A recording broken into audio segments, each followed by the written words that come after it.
Kim Chiu nag-file ng qualified theft laban mismo sa kanyang sariling kapatid na si Lakambini Lakam Chiu. Hindi lang ito simpleng away pamilya. Ito ay kwento ng tiwala, sakripisyo, at isang relasyon na unti-unting gumuho dahil sa pera. Pero bago pa man ito umabot sa demanda, matagal nang may nararamdaman si Kim. May mga perang hindi tumutugma, may mga transaksiyong hindi niya alam, at may mga halagang nawawala sa kanilang negosyo. Pero dahil kapatid niya si Lakam, pinili niyang manahimik. Pinili niyang umintindi. Pinili niyang magpatawad paulit-ulit. Hanggang dumating ang puntong hindi na niya kayang itago ang bigat.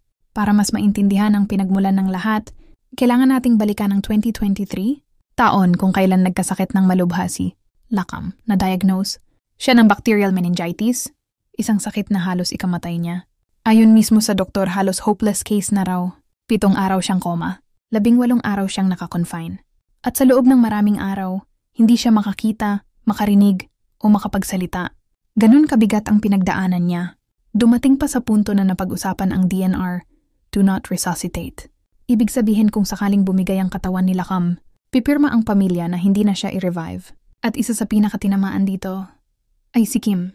Pero sa isang himala, nakaligtas si Lakam. Nagising siya, lumakas, nakauwi.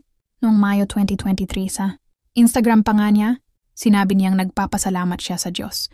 Pero doon na nagsimula ang tunay na pagsubok ng magkapatid. Pagkatapos ng near-death experience, iba na raw ang ikinikilos ni Lakam.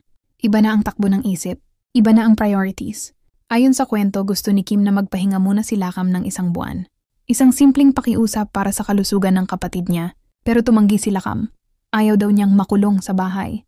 Ayaw daw niya ng pahinga. Parang may hinahabol. Dito nagsimula ang madalas na pagtatalo ng magkapatid. Si Kim, umiiyak na sa galit dahil ayaw pakinggan ni Lakam ang payo niya.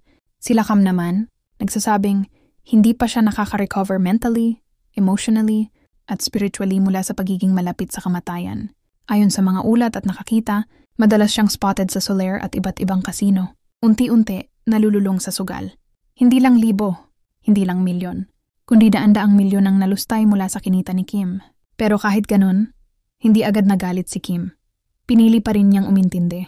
Pinilit niyang ilayo si Lakam sa bisyo. Pinilit nilang ayusin ang relasyon. Hanggang nitong Nobyembre 5, 2025, napabalita pang nagkaayos na sila. Pero ang totoo, hindi tumigil ang problema. May mga perang kinuha raw mula sa vault. May mga dokumentong pinirma ng walang pahintulot.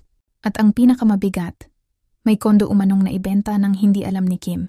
Sa puntong ito naubos na ang pasensya, pero mas nauna pang mawasak ang tiwala. Ang kapatid na minahal niya, ipinaglaban niya, at pinaghirapan niyang buhayan, ay siya palang unti-unting nagwawasak sa kanya. At dito na pumasok ang pinakamahirap na desisyon ni Kim Chiu sa buong buhay niya, magdemanda laban sa sariling ate. Ang kasong isinampa niya, qualified theft. Isang kaso na mas mabigat kaysa ordinaryong nakawan dahil ang suspek ay isang taong pinagkatiwalaan, isang taong may access, isang taong may espesyal na posisyon sa buhay ng biktima. At oo, si Lakam Chiu ang business manager ni Kim. Siya ang humahawak ng accounts. Siya ang may access sa pera. Siya ang taong pinagkatiwalaan niya ng buong buo.